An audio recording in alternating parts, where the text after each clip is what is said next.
신약 성경에 찾기가 좀 어려우신데 350페이지에 있습니다. 페이지로 찾으시고 디모데후서 다음 디도서 다음에 있습니다. 히브리서 앞에 한 장짜리이기 때문에 잘 찾으십시오. 빌레몬서 350페이지, 본문은 1절부터 25절 전체가 다 되겠고 17절과 18절 두 절만 읽도록 하겠습니다. 빌레몬서 1장 17절 18절 우리 다 같이 한 목소리로 힘차게 읽읍시다. 시작. 그러므로 내가 나를 동역자로 알진대 그를 영접하기를 내게 하듯 하고 그가 만일 내게 불의를 하였거나 내게 빚진 것이 있으면 그것을 내 앞으로 계산하라. 아멘. 평화의 말, 거룩한 소통의 회복이라는 제목으로 말씀을 전해주실 때 큰 은혜가 있으시길 바랍니다. 목사님 나오실 때 우리 큰 박수로 감사와 환영의 박수 하겠습니다. 네.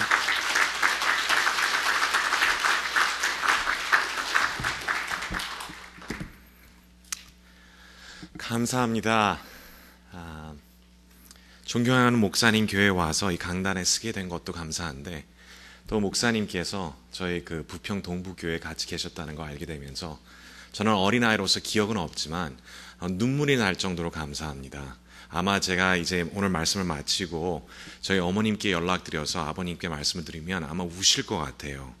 저희 이민 온 지 32년이 됐습니다. 몇 년 전에 저희 부모님께 연락을 드리면서 축하드립니다. 그러니까 무슨 일이니에요?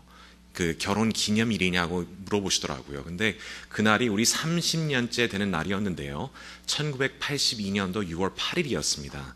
저희가 오후 한 5시경 도착을 했는데 이만큼 이민 사회에서 살다 보니까 뭐 좋은 일도 많았고 그 어려운 일도 없지 않아 있었는데 이런 식으로 목사님과 사모님을 만나면서 얼마나 하나님께서 은혜 속에 사랑 속에 저희 가족을 지켜주셨나 하는 그 하나님의 그 신실하심을 자주 보게 됩니다. 너무나 감사드립니다.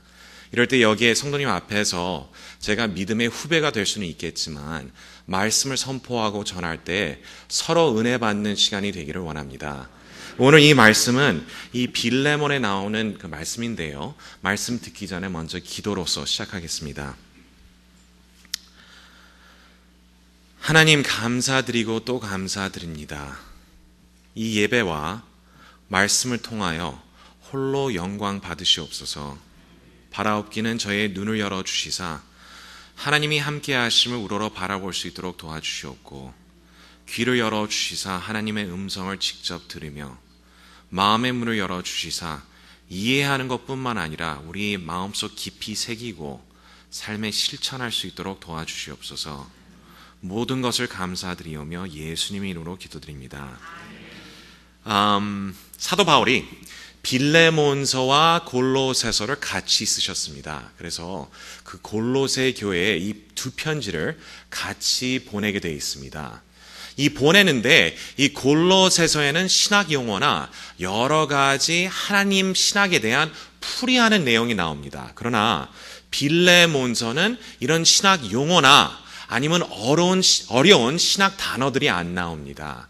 그러나 이 빌레몬서는 그 다른 서신보다도 그 사도 바울의 마음을 우리에게 보여주시고 그의 실천 신학이라고 저희가 이해할 수 있으며 스토리식으로 저에게 말씀을 선포해 준다고 저희가 볼 수 있습니다. 그렇다면 골로새서에서 가르쳐준 내용을 빌레몬에서 실천하는 모습을 저희가 보는데요.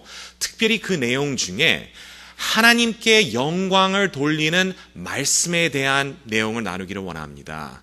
이 하나님께 영광 돌리는 말이 있고요. 하나님께 기쁨을 주지 못하는 말씀들이 있습니다. 이럴 때 이 말씀 속에 찾는 세 가지의 하나님께 영광 돌리는 말을 저희가 다시 한번 보고 배우며 실천하기를 원합니다. 이럴 때 먼저 이게 스토리라면 이 빌레몬서에 나오는 그 내용과 주인공들에 대해서 먼저 서론적으로 얘기 나누기를 원합니다. 주인공이 3명이 등장하는데요. 첫 주인공은 사도 바울입니다. 여러분들이 잘 아시다시피 사도이고 예수를 위하여 감옥에 갇혀 있었습니다. 두 번째 나타나는 이 주인공은 빌레몬이라는 사람이었습니다. 빌레몬은 사도 바울의 동력자로서 골로새 교회의 리더였던 사람이었습니다. 집을 교회로 사용하는 사람이었고 중요한 내용은 그가 부유하여서 종들이 많았다는 사실입니다. 마지막으로 나타나는 그 주인공은 오네시모라는 사람입니다. 오네시모는 빌레몬의 종 중에 한 사람이었습니다. 이유는 불확실하지만 그가 주인의 집을 떠나 도망치는 장면 중에 사도 바울을 만나게 된 것 같습니다. 더욱더 오네시모는 그가 무익한 종이요, 무슨 일을 분명히 저지른 사실을 우리가 이 말씀 속에서 추측할 수 있습니다. 말씀하시기에 18절에 내게 빚진 것이 있으면 그것을 내 앞으로 계산하라고 말씀하실 때 분명히 무엇을 훔쳤거나 아니면 무슨 잘못된 행위를 했던 것이라고 우리가 결론을 지을 수 있습니다. 그렇다면 이 빌레몬서의 스토리라인은 도망치던 오네시모가 우연히 사도 바울을 로마에서 만나게 됩니다. 그 후에 그는 그리스도를 믿게 되었고 믿는 사람으로서 사도 바울의 권면은 다시 집에 돌아가 주인 빌레몬을 만나보게 하는 것이 사도 바울의 목표였습니다. 이럴 때에 보내는 사도 바울은 이 그 주인에게 쓴 글을 오네시모에게 주고 이 편지를 가지고 그 오네시모가 빌레몬에게 가는 이 모습을 저희가 알면서 이 편지를 저희가 접해 봅니다. 이럴 때 이 말씀 속에 나타나는 세 가지의 하나님께 영광 돌리는 말, 사도 바울이 가르쳐 주시는 것뿐만 아니라 우리에게 보여주시는데요. 그 첫 말은 용서하는 말입니다. 용서하는 말입니다. 골로새서 3장 13절에 이렇게 나와 있습니다. 누가 누구에게 불만이 있거든 서로 용납하여 피차 용서하되 너희를 용서하신 것 같이 너희도 그리하고 라고 말씀합니다. 이럴 때 사도 바울은 빌레몬에게 부탁을 합니다. 이 빌레몬서 17절, 18절을 보신다면 그러므로 내가 나를 동역자로 알진대 그를 영접하기를 내게 하듯하고 그가 만일 내게 불의를 하였거나 내게 빚진 것이 있으면 그것을 내 앞으로 계산하라 라고 말씀합니다. 이것은 놀라운 권면이요 요구였습니다. 로마 법은 종 주인에게 도망쳤던 종에게 심한 벌을 허락했습니다. 그런 일이 다시는 없도록 혼내주는 게 보통 일이었는데요. 기록 중에 어떤 주인은 다른 종들이 보도록 막기 위하여 도망쳤다 돌아온 종을 십자가에 달아 죽였다고 합니다. 그럴 정도의 어려움이 있을 수 있음에도 불구하고 다시 빌레몬에게 간 오네시모는 이 편지 속에 말씀이 전달이 되는데요. 용서하라는 말씀이 전달됩니다. 거기 나오는 핵심적인 단어는 내 앞으로 계산하라는 단어입니다. 계산하라. 오네시모가 빚진 것이 있으면 아니면 훔친 것이 있으면 그에게 그 돈을 요구하지 말고 나에게 대신 계산하라는 사도 바울의 말씀이 있습니다. 이 계산 잘 아시죠? 저희가 5남매입니다. 딸아들, 딸아들, 딸, 2남 3녀, 제가 장남이고요. 밑으로 남자 동생이 있는데 목사 집안 안에서 자라다 보니까 돈을 헤프게 쓰는 적이 별로 없었습니다. 근데 저희 남자 동생은 주워 와서 그런지 몰라도 돈을 진짜 잘 썼습니다. 어렸을 때부터. 왜 그런지 모르겠습니다. 대학교 갔을 때 분명히 돈을 빌려서 공부하면서도 가끔가다 온 식구를 데리고 나가서 저녁을 먹여줍니다. 그럴 때 제가 형이지만 돈을 대신 내겠다는 말을 한 번도 한 적이 없습니다. 그러나 이런 질문을 합니다. 은혁아, 너가 무슨 돈이 있기에 이 저녁 대접을 하냐라는 질문을 하면 그는 언제나 이렇게 대답했습니다. Don't worry, 걱정하지 마세요. Mr. Discover will pay. 그렇게 얘기했습니다. Mr. Discover이 내준다고 말을 했습니다. 여러분들 Mr. Discover 잘 모르시겠지만 Discover는 크레딧 카드입니다. 다른 사람이 임시로 계산하는 거지만 그에게 맡긴다는 얘기나 마찬가지입니다. 참 재미있는 얘기인데 그 동생은 아직도 굉장히 제너러스합니다. 근데 우리가 보통 배울 수 있는 것은 이 말씀 속에 사도 바울이 그런 크레딧 카드의 역할을 해줍니다. 오네시모가 분명히 죄를 지었고 분명히 잘못했음에도 불구하고 그에게 계산을 요구하는 것이 아니라 그 대신 자기가 모든 것을 페이해 주겠다고 약속하는 것이 이 사도 바울의 모습이었습니다. 그것뿐만 아니라 계산 후에 오네시모를 받아주기에 용서해 주는 것뿐만 아니라 종같이 받아주지 말고 그 사도 바울을 받아주듯이 하라고 부탁을 합니다. 다시 말해서 낮은 사람을 높은 사람같이 취급하고 받아줘야 한다는 말씀이여 권면이었습니다. 서로의 자리를 바꾸는 모습을 이 장면 속에서 저희가 찾아봅니다. 이것을 보고 우리가 놀라운 교환이라고 얘기할 수 있는데요. 아마 여러분들은 많이 들어보셨을 거라고 저는 생각이 됩니다. 다른 사람의 잘못을 대신 책임져 주고 자격 없는 그 사람을 높은 곳으로 올려주고 자기 자신은 낮은 자리로 내려가는 모습이 사도 바울의 모습뿐만 아니라 우리 예수 그리스도의 모습이었습니다. 그렇기 때문에 사도 바울은 다른 서신의 글들을 보시게 된다면 복음에 대해서 풀이를 해 주실 때 이런 놀라운 교환으로 우리에게 가르쳐 주십니다.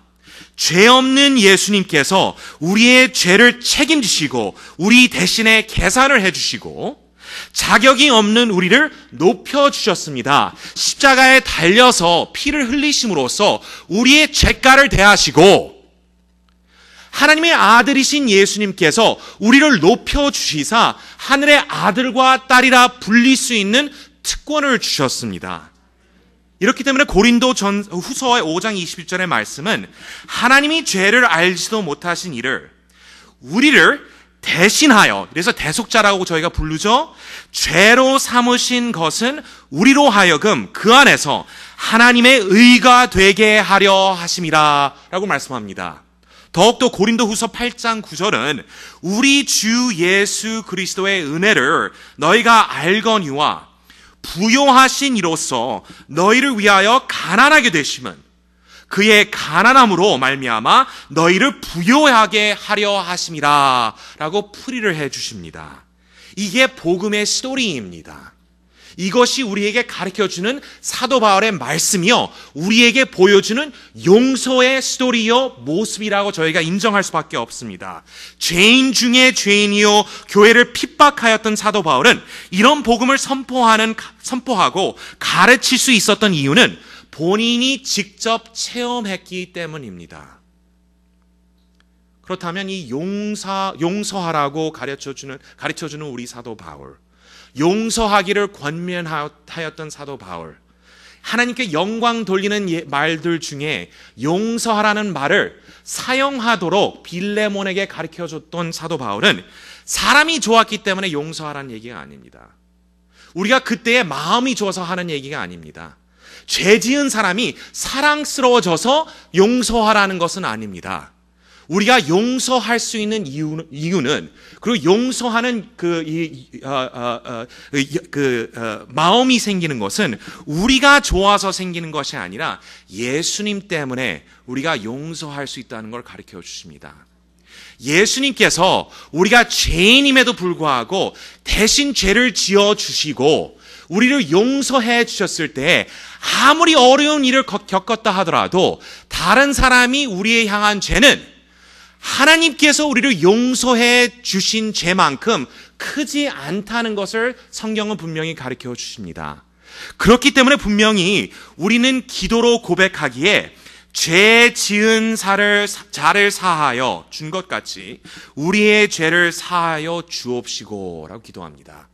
이거는 우리의 기도 내용뿐만 아니라 우리 삶 속에 나타나야 합니다. 그러나 이건 용서한다는 것뿐만 아니라 분명히 우리에게 말씀해 주시는 것은 이 용서를 가르쳐 주고 용서의 모습을 보여주며 화목하도록 인도해 주는 직분을 우리에게 하나님께서 주셨다고 말씀합니다. 고린도 후서 5장 17절의 말씀을 보시게 된다면 이런 놀라운 복음의 교환을 체험한 우리는 말씀하시기에 그런즉 누구든지 그리스도 안에 있으면 새로운 피조물이라.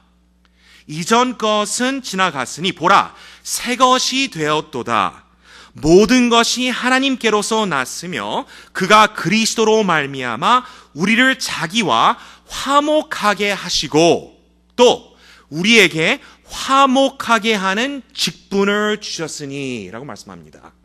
우리가 용서하는 것뿐만 아니라 우리가 용서의 말을 하는 것뿐만 아니라 우리가 마음으로 우리에게 죄 지은 사람을 받아주는 것뿐만 아니라 우리가 앞장서서 문제가 있는 두 사람 중간에 서서 사도 바울이 하듯이 화목을 이룰 수 있도록 인도하는 직분을 하나님께서 그리스도 때문에 우리에게 주셨다고 말씀을 합니다. 구원을 받은 우리는, 화목하게 하는 직분을 받은 우리는 그리스도로 인하여 죄 사함을 받고 하나님의 아들이라 딸이라 불리는 우리는 용서하는 것을 아끼지 아니하고 화해하는 일에 앞장서는 성도님들이 되시기를 기도합니다. 영광 돌리는 말이 용서하는 말이라면 두 번째 말씀은 세워주는 말입니다. 세워주는 말. 골로새서 1장 28절에 이렇게 나옵니다.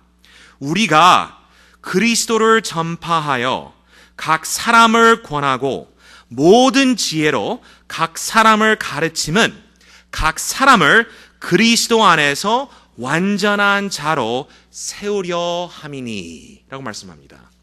완전한 자로 세우려 함이니, 하나님께서 분명히 우리를 세워주시지만 주위에 있는 모든 백성들로 인하여 모든 사람들을 일으켜 주실 때 낮은 자를 일으켜 주시듯이 우리에게 힘을 더하여 주십니다. 이럴 때 우리가 기억해야 되는 것은 오네시모는 종이었다는 사실입니다. 이 종이라고 얘기할 때 우리가 보통 미국 역사를 봐서 17세기, 18세기에 일어났던 종 제도를 기억할 수밖에 없는데요. 1세기 종 제도와 18세기 종 제도와는 조금 달랐습니다.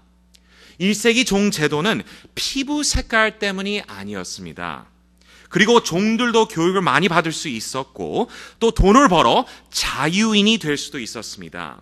많은 사람들은 경제적인 어려움 때문에 자기 자신을 파는 사람도 있었습니다. 그렇다면 로마의 길을 걸어 다니면 누가 종이고 누가 주인인지 구별하지 못할 수도 있습니다.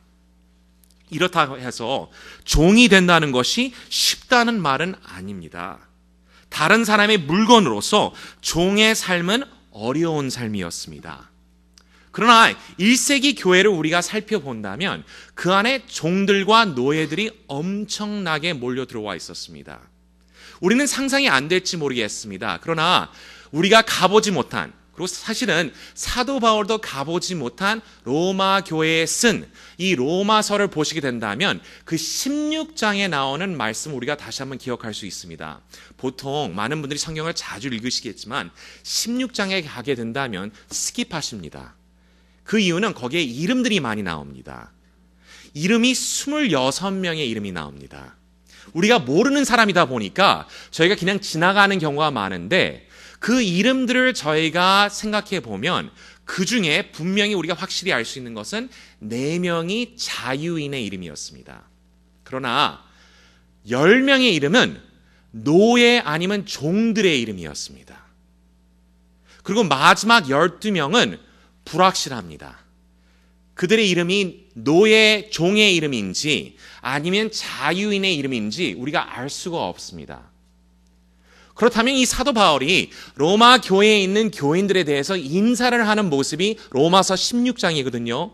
요새 젊은 사람들이 쓰는 페이스북이나 마찬가지입니다. 인사를 전달하는 그 인터넷에 전달하는 거는 마찬가지인데 전달할 때 로마 교회의 사정을 저희가 조금 볼 수 있다면 적어도 3분의 1이 종이었던 사람들이었습니다. 많으면 26명 중에 22명, 과반수 훨씬 이상이 그 안에 종들이 모여서 하나님께 영광 돌리며 예배 드리는 모습을 찾아볼 수 있다고 저희가 추측할 수 있습니다.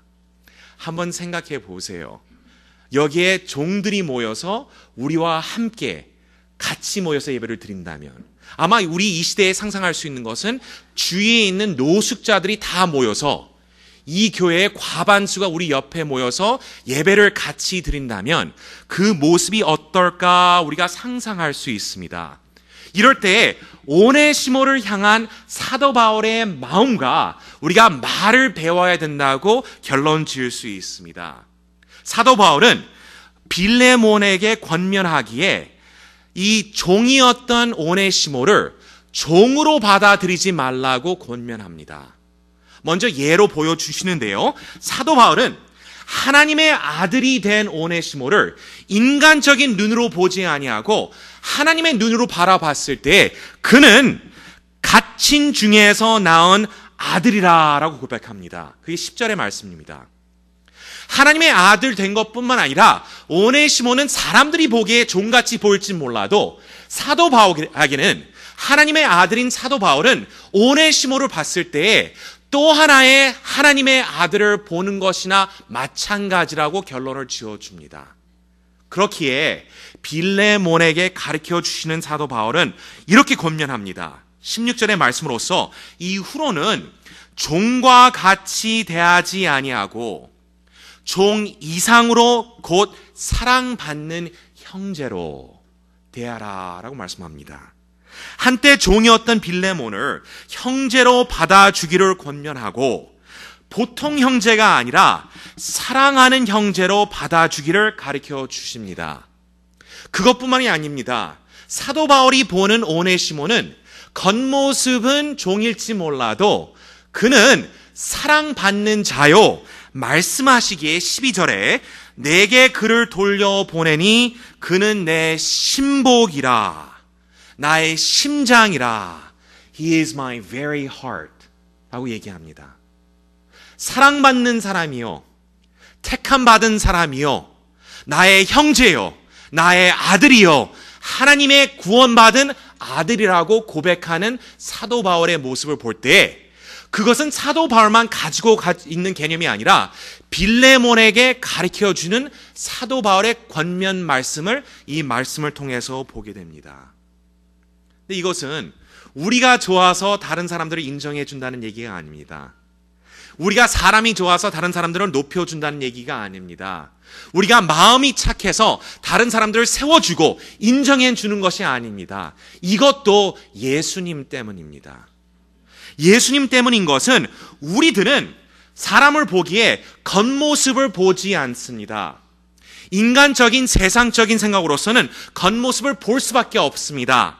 학벌, 생활력, 가족, 우리의 과거를 따지는 것이 세상의 모습입니다.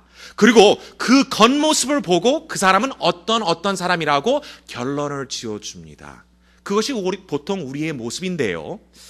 이게 제가 애들을 키우다 보니까 저도 그런 식으로 생각을 많이 한다는 걸 느낍니다. 죄송하지만 저의 아이들 자랑 잠깐 하겠습니다. 저희 큰아이가 9살 딸이 있고 작은아이가 7살 난 아들이 있습니다. 큰아이 여자아이는 공부를 너무나 좋아합니다. 책도 잘 읽습니다. 그리고 학교 가는 걸 너무 좋아할 때 한번 저희가 그 차에 타고 어디 가는 중에 6살 된 큰아이가 4살 된 작은아이에게 이런 질문을 했습니다. 성민아, 스미언, 너 커서 뭐 될 거야? 나 의사 될 거야. 변호사 될 거야. 과학자 될 거야. 우리가 좋아할 만한 모든 직분들은 됩니다. 그럴 때 잠시 생각했던 저희 아들은 사실은 걔는 축구와 야구를 좋아하지 공부는 생각지도 않는 학생입니다. 그럴 때 대답하는 게 나는 보통 사람이 될 거야. 그러더라고요. 무슨 뜻인지도 모르겠습니다. 그러니까 저희 딸이 대답하기에 돈을 벌어야 돼. 돈 내야 되는데 어떻게 할 거야? 라는 질문을 할 때 저희 아들은 잠시 생각하더니 강아지를 사서 같이 일하겠다고 합니다. 믿어지지 않을 정도지만 저희 아들을 만나보시면 아마 이해되실 겁니다. 근데 아마 그게 마음속 깊이 좀 생각이 된 것 같아요. 몇 주 뒤에 저희가 타겟을 가 있었습니다. 타겟에서 걸어 다니는데 갑자기 저희 아들이 그 질문을 기억했는지 저희한테 얘기하기에 엄마 아빠 나 타겟에서 일하고 싶어 그러더라고요. 타겟 일하는 거 좋은 일입니다. 근데 그때 너무나 마음이 상하더라고요. 공부를 한다는 얘기를 했으면 좋겠는데 걔도 무슨 큰일을 하겠다는 얘기를 했으면 좋겠는데 타겟에서 일하겠대요. 그래서 좀 고쳐주기 위해서 제가 질문했습니다. 성민아, 너 타겟 주인 되고 싶어? 사버릴래? 매니저로 일할래? 질문하니까 그 아이가 대답하는 게 아빠, 나 여기서 스캐너 하고 싶어 그래요. 소리 나는 게 너무나 재밌었던 것 같습니다. 그때 기억이 납니다. 저도 어쩔 수 없는 것 같아요. 다른 사람을 볼 때 겉모습만 봅니다.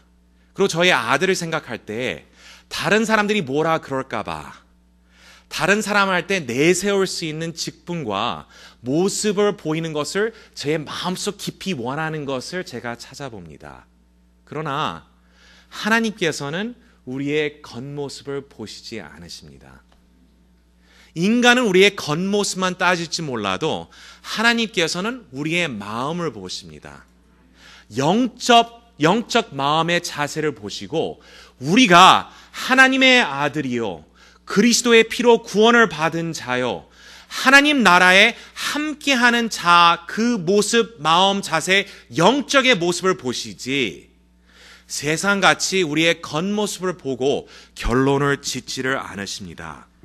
그렇다면 그리스도를 믿고 구원을 얻은 우리도 모든 사람을 볼 때에, 특별히 옆에 계신 성도님들을 볼 때에, 특별히 믿는 사람과 함께 할 때에 세상같이 겉모습을 보는 것이 아니라 그의 마음을 볼 때 그 안에 예수 그리스도와 함께하는 사람이면 우리가 세워줄 수밖에 없습니다. 인정할 수밖에 없습니다. 그 이유는 하나님께서 그를 인정해 주셨기 때문입니다. 하나님께서 그를 사랑해 주시기 때문입니다. 하나님께서 그를 구원해 주셨기 때문입니다. 하나님께서 그를 택하셨기 때문에 우리가 다른 이야기할 자격이 없습니다. 그래서 갈라디아서 3장 28절은 이렇게 말씀합니다. 너희는 유대인이나 헬라인이나 종이나 자유인이나 남자나 여자나 다 그리스도 예수 안에서 하나이니라. 우리의 정체는 이 세상이 보여주는 거나 말하는 것이 아니라 우리의 정체성은 하나님 안에서 찾을 수 있습니다. 그의 아들과 딸이 되었다는 것이 최고로 중요한 요소입니다. 그렇다면 우리는 서로를 대할 때 하나님의 아들과 딸을 보는 모습으로 대할 수밖에 없으며 하나님께 기도하기에 다른 사람을 보기에 분명히 하나님의 모습을 그 사람 속에 볼 수 있도록 인도해 달라는 기도를 할 수밖에 없습니다. 세워주는 것이 우리가 하나님 속에 하나님과 함께하는 우리에게 할 도리입니다. 그렇다면 우리 주변에 있는 약자, 소외된 자들, 낮은 자, 버린 자들 보이시나요? 아픈 자들, 외로운 자들, 하나님께서는 그들을 더욱더 사랑하십니다. 신경 써 주십니다. 이럴 때 이런 약자들을 믿음 속에 있는 우리는 그들을 세워주는 은혜의 말을 전달하는 성도님들이 되시기를 기도합니다. 하나님께 영광 돌리는 말씀, 세 번째 말씀을 드리기를 원합니다. 용서뿐만 아니라 세워주는 말뿐만 아니라 우리가 감사하다는 말씀을 이 말씀 속에서 찾아봅니다. 감사하다는 말. 골로새서 3장 15절에 이런 말씀이 나옵니다. 너희는 감사하는 자가 되라. 너희는 감사하는 자가 되라. 하나님께 베풀어 주신 은혜와 축복을 감사드리는 것은 당연한 일입니다. 그리고 사도 바울은 하나님께 감사드리는 것이 하나님 나라의 백성들 삶 속에 나타나는 제일 중요한 모습이라고 강조합니다. 우리 삶 속에 근심과 불평이 쌓여 있다면 그것은 하나님께 영광 돌리는 모습은 아닙니다. 일들이 좋아서 기쁘거나 감사하라는 얘기가 아니라 하나님께서 비교가 안 되는 구원을 베풀어 주실 때에 모든 것은 이룰지는 몰라도 하나님께서는 우리를 버리지 않는다는 은혜의 약속을 우리가 기억할 때에 감사를 올릴 수밖에 없습니다. 그러나 여기에 오늘 말씀 속에 나타나는 감사는 하나님을 향한 감사뿐만 아니라 하나님의 나라의 일꾼들에 향한 감사를 우리에게 가르쳐 주십니다. 빌레몬서 1장 4절의 말씀은 내가 항상 내 하나님께 감사하고 기도할 때에 너를 말함은, 빌레몬을 향해서 너를 말함은. 사도 바울은 혼자 사역하지 않았습니다. 언제나 주위에 동력자가 있었는데요, 빌레몬서도 그들의 동력자들의 이름을 기록해 줍니다.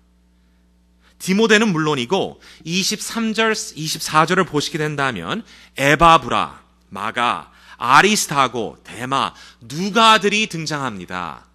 여러분들 근데 기억해 주셔야 되는 것은 이때에 사도 바울은 감옥에 갇혀 있었습니다.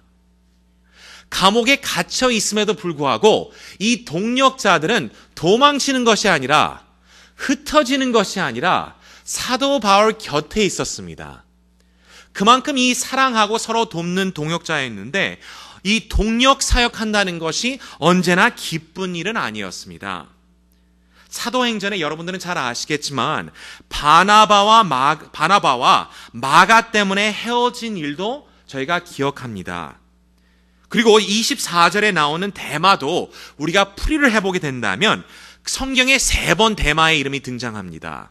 골로새서 마지막 부분에 인사하기 위해서 등장하고, 이 빌레몬서 오늘 읽었듯이 빌레몬서에서 나타나고, 마지막으로 마지막 쓰신 글 디모데후서 바로 죽기 전에 쓰신 서신 속에 데마가 다시 한번 등장하는데요, 한때에는 감옥에 갇혀있던 그 사도 바울과 같이 동력자로서 있었던 데마는 고린도후서 4장 19절에 기록되어 있기에는 데마는 이 사랑을 사랑하여 나를 버리고 라고 기록되어 있습니다.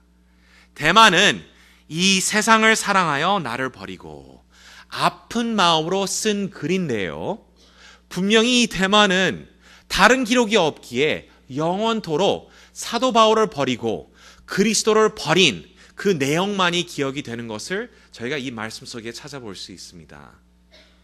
동력자랑 같이 사역한다는 것은 쉬운 일이 아니고 마음이 아플 때가 너무나 자주가 있습니다. 그래도 사도 바울은 같이 사역하기를 원합니다.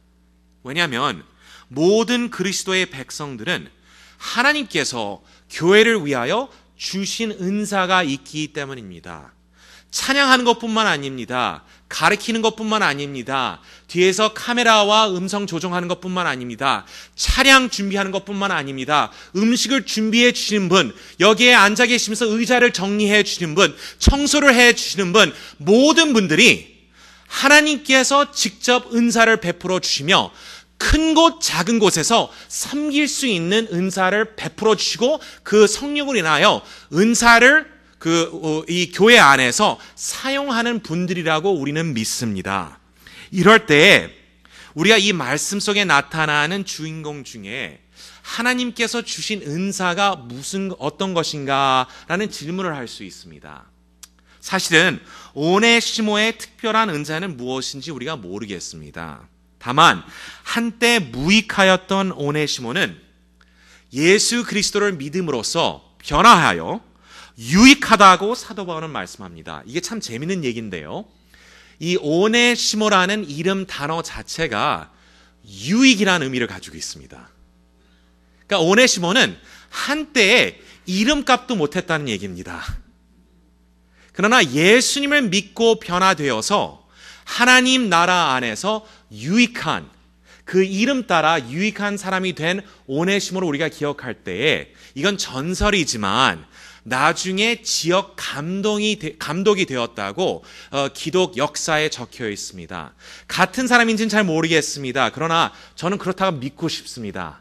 한때 종이었던 오네시모는 나중에 하나님을 섬기는 목사요, 지역을 인도하는 감독이 되었다는 우리의 기록이 남겨져 있을 때 감사를 드릴 수밖에 없습니다. 그러나 오늘 신경 쓰고 싶은 것은 빌레몬이었습니다. 빌레몬의 은사는 뚜렷하였습니다.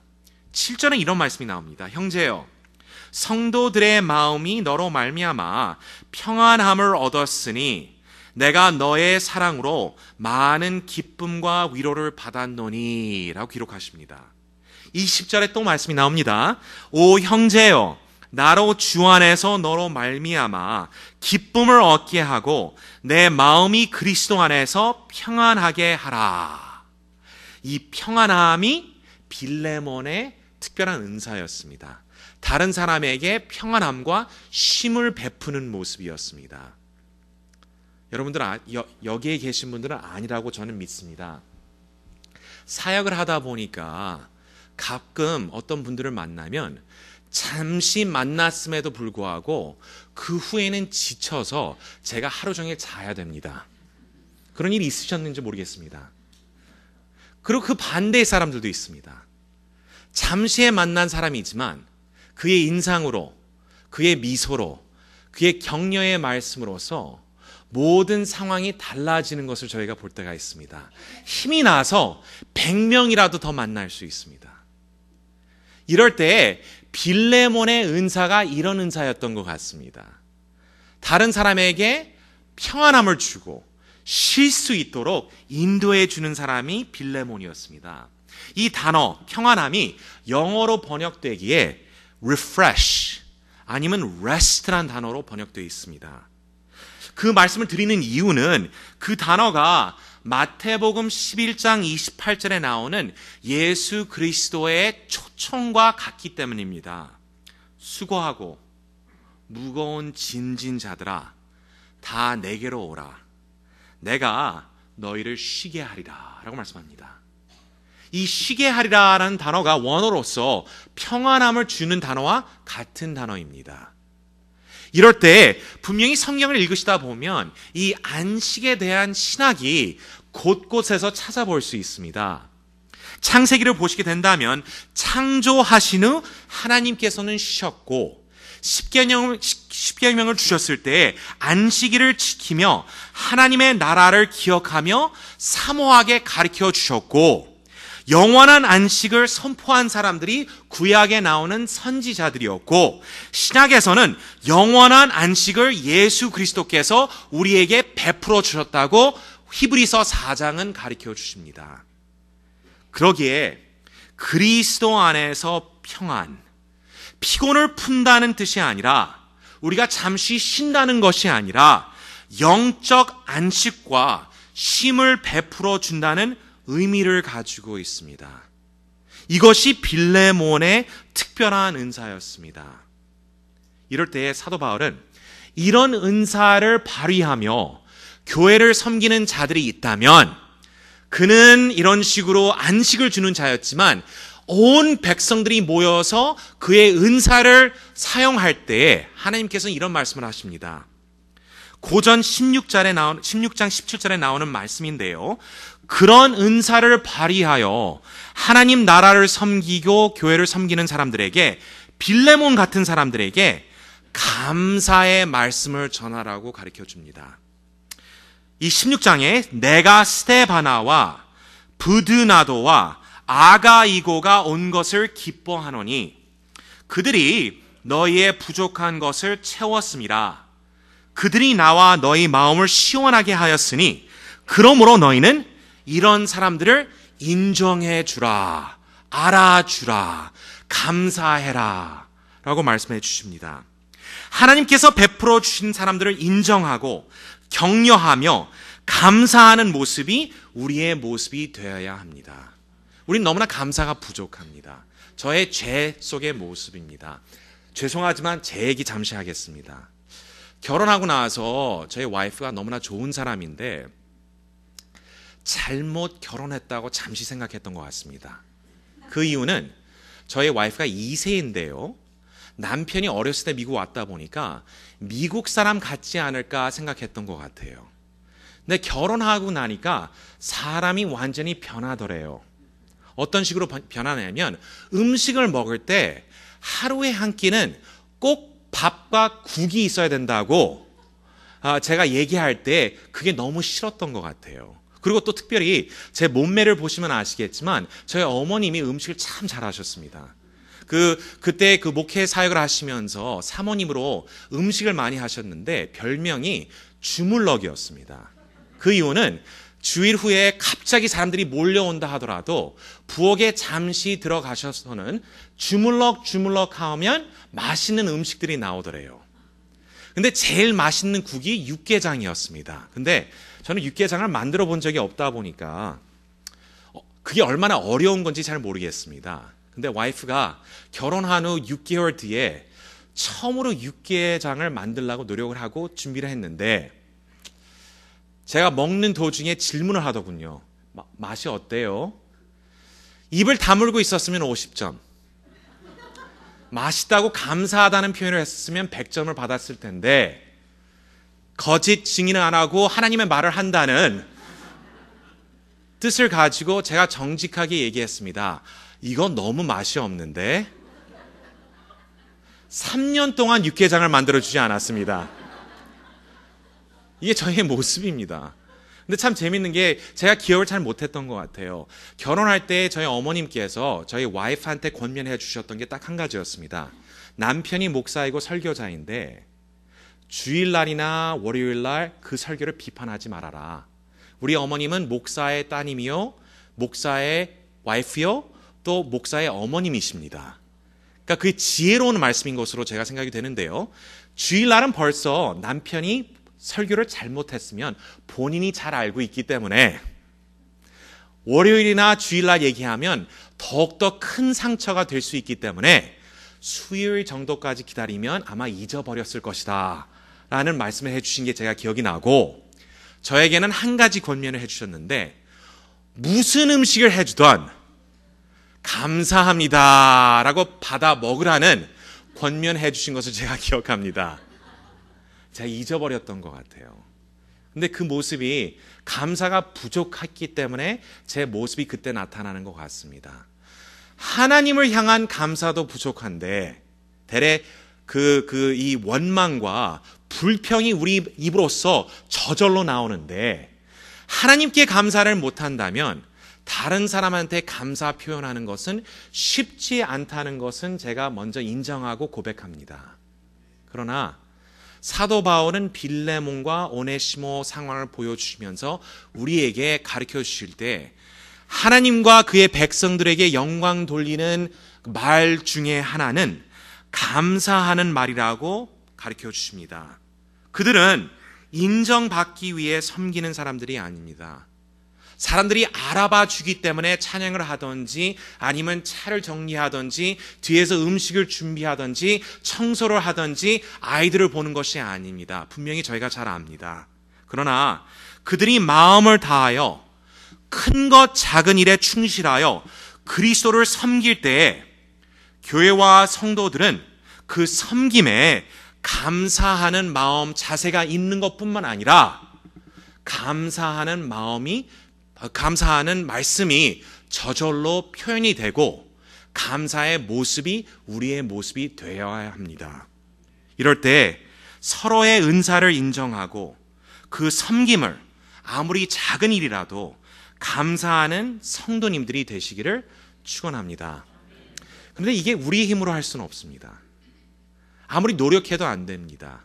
하고 싶어도 잊어버립니다. 하나님이 함께 하시지 아니하시면 하나님께서 우리를 기억할 수 있도록 인도해 주시지 아니하신다면 성령님께서 우리의 마음을 인도해 주시사 움직여 주시고 이런 감사와 용서와 세워주는 마음을 주시지 않는다면 우리는 이렇게 할 수가 없고 불가능합니다. 이럴 때 우리의 기도가 필요하죠. 하나님께 우리가 의지할 수밖에 없습니다. 도와주시옵소서. 다른 사람을 세워주는 사람이 될 수 있도록 도와주시옵소서. 용서하는 사람이 될 수 있도록 도와주시옵소서. 감사하는 말이 스스로 저절로 나올 수 있도록 도와주시옵소서라는 기도를 할 수밖에 없습니다.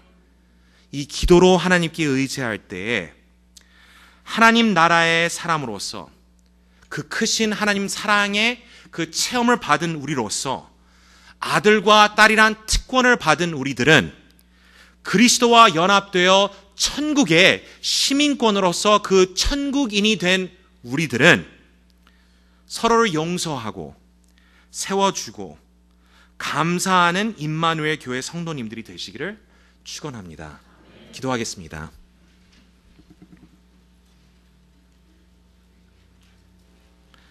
하나님, 죄로 인하여 우리가 용서하지 못한다는 것을 고백합니다. 하나님, 사람들을 인간적으로 보기 때문에 세워주지 못하고 그들을 비판하는 모습을 우리가 고백합니다.